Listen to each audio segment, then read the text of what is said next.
Menyamar sebagai jaksa Bobby Asia dan Edwin Firdaus dituntut JPU 5 tahun penjara.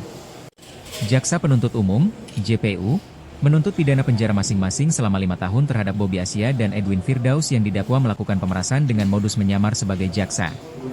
Tuntutan tersebut dibacakan dalam sidang di Pengadilan Negeri Palembang Kelas IA Khusus, pada Senin, 26 Januari 2026. Sidang tuntutan dipimpin Ketua Majelis Hakim Fatimah dan dihadiri kedua terdakwa bersama penasihat hukumnya.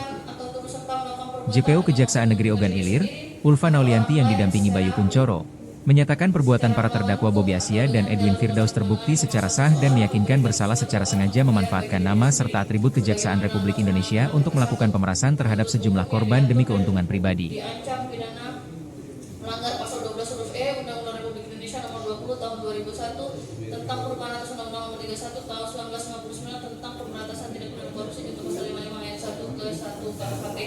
Menjatuhkan pidana terhadap terdakwa Bobby Asia, Esa bin Syaiful Bari berupa pidana penjara selama 5 tahun dikurangi selama dalam masa tahanan sementara dan pidana denda sebesar 200 juta rupiah subsidi dari penampungan kurungan.